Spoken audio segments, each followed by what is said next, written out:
Hi friends, വളരെ പെട്ടെന്ന് തന്നെ ടേസ്റ്റിയായി ചിക്കൻ ബിരിയാണി പ്രഷർ കുക്കർ ഉപയോഗിച്ച് എങ്ങനെ തയ്യാറാക്കുന്നതെന്ന് നോക്കാം. ഇതിനു വേണ്ടിയുള്ള ചേരുവകൾ: basmati rice 1 glass, chicken 1/2 kilo, സവാള 3 കപ്പ്, പച്ചമുളക് 2 എണ്ണം, ഇഞ്ചി പേസ്റ്റ് 2 ടീസ്പൂൺ, വെളുത്തുള്ളി പേസ്റ്റ് 2 ടീസ്പൂൺ, തക്കാളി 1 കപ്പ്, മല്ലിയില 3 ടീസ്പൂൺ ചോപ്പ് ചെയ്തത്, നെയ്യ് 2 ടീസ്പൂൺ, ലെമൺ ജ്യൂസ് 2 ടീസ്പൂൺ, എണ്ണ 3 ടീസ്പൂൺ, വെള്ളം 3.5 കപ്പ്, ഉപ്പ്, പട്ട 3 ഇഞ്ച് നീളമുള്ള ഒരു പീസ്, ഗ്രാമ്പു 6 എണ്ണം, ബേ ലീഫ് 2 എണ്ണം, ഏലക്ക 6 എണ്ണം, കുരുമുളക് 1/2 ടീസ്പൂൺ, വലിയ ജീരകം 1 ടീസ്പൂൺ, അണ്ടിപ്പരിപ്പ് മുന്തിരി 50 ഗ്രാം വീതം.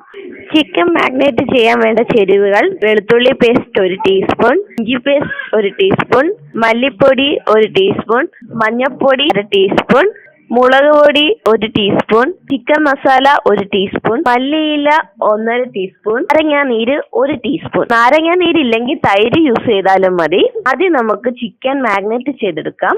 ചിക്കനിലോട്ട് ലെമൺ ജ്യൂസ്, മല്ലിപ്പൊടി, മുളക് പൊടി, ചിക്കൻ മസാല, വെളുത്തുള്ളി പേസ്റ്റ്, ഇഞ്ചി പേസ്റ്റ്, മല്ലിയില, ഉപ്പ് ഇവയെല്ലാം ചേർത്ത് നന്നായി മിക്സ് ചെയ്യാം. കുറഞ്ഞത് അരമണിക്കൂറെങ്കിലും ഇത് റെസ്റ്റ് ചെയ്യാൻ വെക്കണം. ഇനി നമുക്ക് ബിരിയാണി തയ്യാറാക്കാം.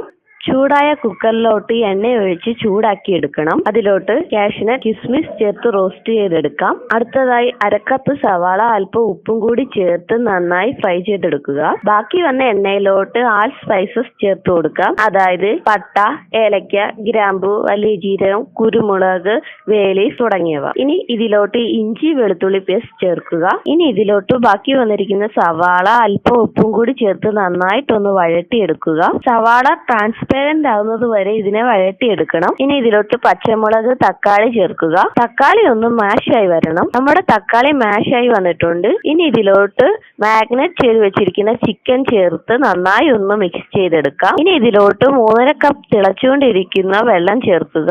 എന്നിട്ട് നന്നായി മിക്സ് ചെയ്യുക. ഇപ്പൊ നമ്മുടെ മസാല തിളച്ചു വന്നിട്ടുണ്ട്. ഇതിലോട്ട് കഴുകി വൃത്തിയാക്കി ഡ്രൈൻ ചെയ്ത് വെച്ചിരിക്കുന്ന റൈസ് ചേർത്ത് കൊടുക്കുക.